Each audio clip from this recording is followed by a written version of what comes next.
پاکستان میں دہشت گرد حملوں میں افغان سرزمین کا استعمال، اسلام آباد کے شہری دھماکے میں ملوث ملزم ساجد اللہ کا اعتراف جرم، کہا افغانستان میں ابو حمزہ سے دہشت گردی کی تربیت حاصل کی، پشاور قبرستان سے خودکش جیکٹ لے کر اسلام آباد پہنچا، قاری عثمان نے مجھ سے رابطہ کیا اور خودکش جیکٹ پہن کر حملہ کر دیا، وزیر اطلاعات عطا اللہ طارق کی میڈیا سے گفتگو، کہا 11 نومبر کو سیکیورٹی اداروں نے خودکش حملہ ناکام بنایا، حملے کے 48 گھنٹے کے اندر 4 ملزم گرفتار کیے، بہتر سیکیورٹی کی وجہ سے دہشت گرد ہائی ویلیو ٹارگٹ حاصل نہ کر سکے۔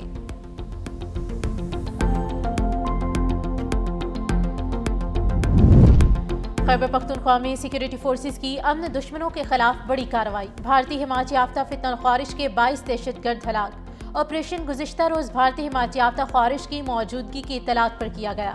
سیکیورٹی فورسز نے دہشت گردوں کے ٹھکانوں کی مؤثر طریقے سے نگرانی کی اور پھر نشانہ بنایا۔ ISPR کا کہنا ہے کہ عزم استحکام کے تحت انسداد دہشت گردی آپریشنز جاری رہیں گے۔ دہشت گردی کا مکمل سدباب ریاست کی اولین ترجیح ہے۔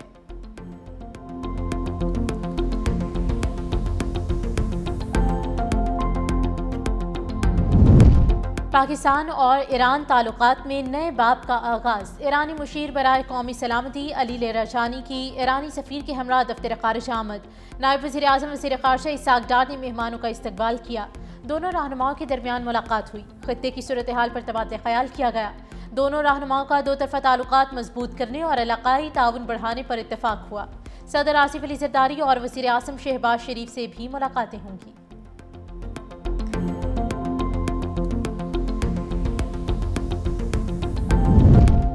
JUI نے 27ویں آئینی ترمیم مکمل طور پر مسترد کر دی، اسلام آباد میں جاری مرکزی شورا کا اجلاس مکمل ہو گیا۔ میڈیا سے گفتگو کرتے ہوئے مولانا فضل الرحمان نے کہا کہ پارلیمنٹ میں ہمارے ارکان نے ترمیم کی مخالفت کی، 26ویں ترمیم حکومت، JUI اور PTI کی مشاورت سے متفقہ منظور ہوئی، 27ویں ترمیم پر اعتماد میں نہیں لیا گیا، ترمیم منظور کرانے کے لیے جبری طور پر ارکان توڑے گئے، جعلی اکثریت بنائی گئی، یہ عمل پارلیمانی اقدار کے خلاف ہے، اس سے حکومت یا ترمیم لانے والوں کی ساکھ میں اضافہ نہیں ہوا۔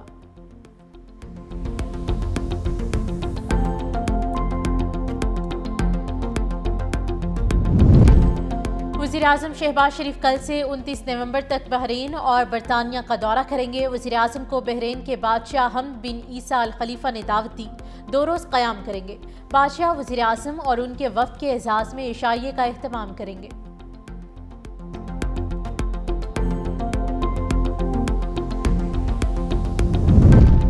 ضمنی الیکشن میں ضابطۂ اخلاق کی خلاف ورزی، وزیر اعلیٰ خیبر پختونخوا الیکشن کمیشن میں پیش، آئندہ الیکشن کمیشن میں سماعت پر حاضری سے استثناء مل گیا، کمیشن معاملے پر مزید سماعت 4 دسمبر کو کرے گا۔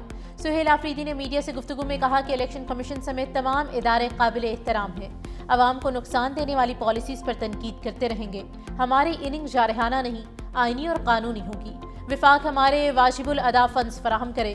ادھر پشاور ہائی کورٹ میں سہیل آفریدی کی درخواست پر فیصلہ محفوظ کر لیا گیا۔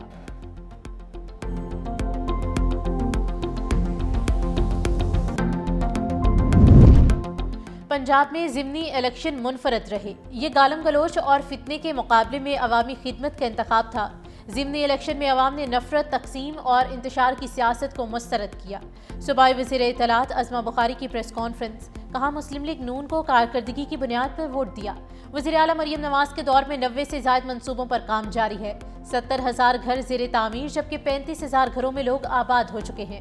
عظمہ بخاری نے مزید کہا کہ مریم نواز کے تمام منصوبے تیزی سے تکمیل کی جانب گامزن ہیں، 1.5 سال کے کم عرصے میں 90 سے زائد ترقیاتی منصوبے شروع کیے گئے۔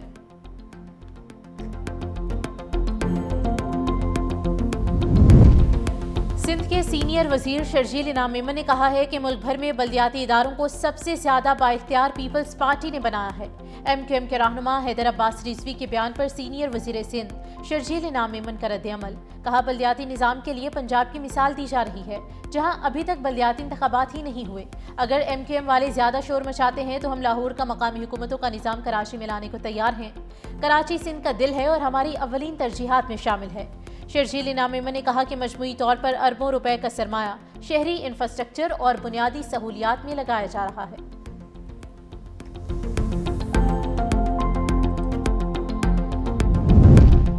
لیگ اور پیپلز پارٹی کے درمیان برف پگھلنے لگی۔ ذرائع کے مطابق پنجاب حکومت نے پیپلز پارٹی کے ایم پی ایز کو ترقیاتی فنڈز جاری کرنے کا فیصلہ کر لیا۔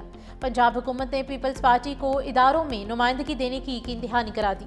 پنجاب حکومت نے مریم اورنگزیب کے ذریعے پیپلز پارٹی سے رابطہ کیا۔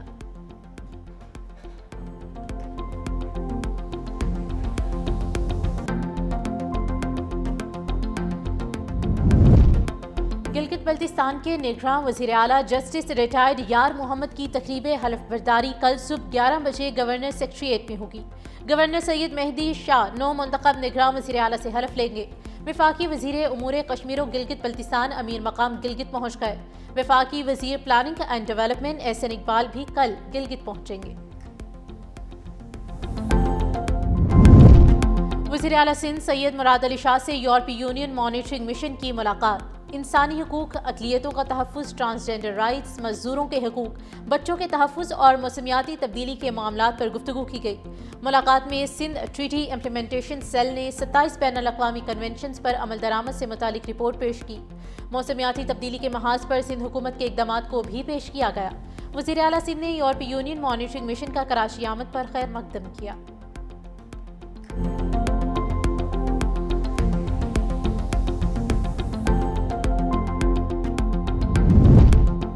اسلام آباد ہائی کورٹ میں بانی پی ٹی آئی کے خلاف 9 مئی اور دیگر 5 کیسز کی سماعت عدالت نے 25 نومبر تک متعلقہ مقدمات میں بانی کی گرفتاری سے روک دیا۔ بانی پی ٹی آئی اور بشرا بی بی کی ضمانت قبل از گرفتاری میں توسیع۔ اگلی سماعت پر بانی کو عدالت یا بذریعہ ویڈیو لنک پیش کرنے کی ہدایت۔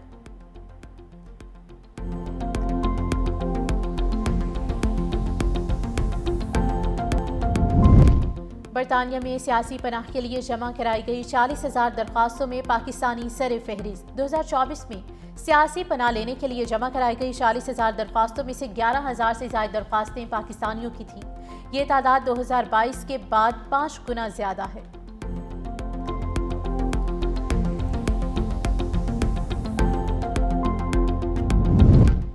اسرائیلی فوج کی غزہ جنگ بندی کے خلاف ورزیاں جاری، مزید 4 فلسطینیوں کو شہید کر دیا۔ لبنان میں حزب اللہ کے ٹھکانوں پر حملہ، حماس کا جوابی کارروائی پر غور۔ اسرائیل نے شمالی علاقوں میں سیکیورٹی الرٹ بڑھا دیا۔ اسرائیلی حملے میں شہید ہونے والے حزب اللہ کے اعلیٰ کمانڈر ہیشم علی طبطبائی کی نماز جنازہ بیروت میں ادا کر دی گئی۔ ہزاروں افراد نے شرکت کی۔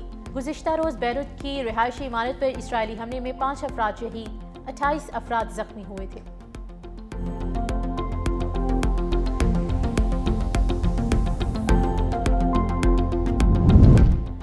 پاکستان فلسطینی عوام کی حق خود ارادیت اور آزاد فلسطینی ریاست کے قیام کے لیے مکمل حمایت جاری رکھے گا۔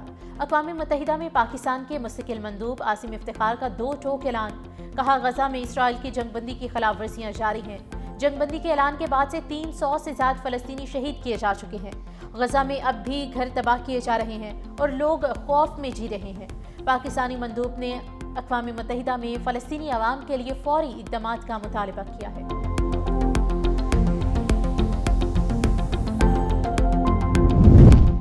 چین نے خلا میں پھنسے 3 خلابازوں کو واپس لانے کے لیے ہنگامی طور پر بغیر عملے والا خلائی جہاز لانچ کر دیا۔ یہ اقدام اس لیے اٹھایا گیا ہے کیونکہ خلائی اسٹیشن پر موجود شینزو 20 خراب ہو گیا، جس کی وجہ سے موجودہ 3 خلابازوں کے پاس ایمرجنسی میں گھر واپسی کا کوئی قابل استعمال کیپسول نہیں تھا۔ نئے بھیجے گئے شینزو 22 میں خلا میں پھنسے اہلکاروں کو واپس لائے گا۔